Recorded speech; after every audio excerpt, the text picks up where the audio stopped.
Don't miss the point. The shepherds were in the fields taking care of their flocks on the night Jesus was born. As the shepherds were watching their sheep, the message came to them of the birth of Jesus. It's a well-known fact that December falls in the middle of the rainy season in Palestine, and the sheep were kept in the fold at that time of the year. The shepherds always corralled their flocks from October to April. They brought their sheep from the mountainsides and the fields no later than October 15th to protect them from the cold, rainy season that followed that date. So the birth of Christ could not have taken place at the end of December. Luke 2:1-3 tells us that at the time of the birth of Jesus it was decreed that all the world should be taxed. And all went to be taxed, everyone into his own city. This couldn't have taken place in the winter. Caesar Augustus, the ruler at Rome, would certainly not call for such a taxing in the depth of winter. Travel at this time of the year is extremely difficult.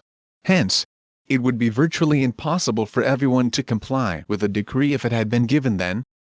The Lord himself testified to the rigors of traveling in winter, for he told the people to pray that their flight at the end of this age would not be in winter. See Matthew 24:20.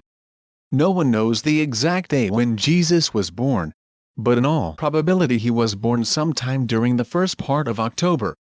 We can be reasonably sure of this because his earthly ministry lasted 3.5 years, and he was crucified on the 14th day of the month of Nisan, which corresponds to our April. See John 19:31, Leviticus 23:5. If we go back 3.5 years to the time when Jesus was 30 years old when he began his public ministry, we come to the month of October. This was probably the month when our blessed Lord was born into the world. However, let's remember that it's not the date of Jesus' birth that's important. The important thing is that he was born and that he died for our sins. We are not worshipping a helpless infant lying in a manger. We are worshipping a risen and exalted Christ who has all power in heaven and in earth. See Matthew 28:18. Ellen White had this to say about the day. As the 25th of December is observed to commemorate the birth of Christ, as the children have been instructed by precept and example that this was indeed a day of gladness and rejoicing, you will find it a difficult matter to pass over this period without giving it some attention. It can and not should as used be made to serve a very good purpose. Adventist Home page 478 paragraph 1. This passage has been misused for indulgence. E.G. White never condoned the things we do now as part of Christmas celebration and saw it as a children's event. The youth should be treated very carefully.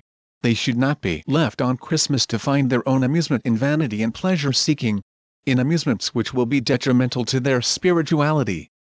Parents can control this matter by turning the minds and the offerings of their children to God and His cause and the salvation of souls. Adventist Home page 478 paragraph 2.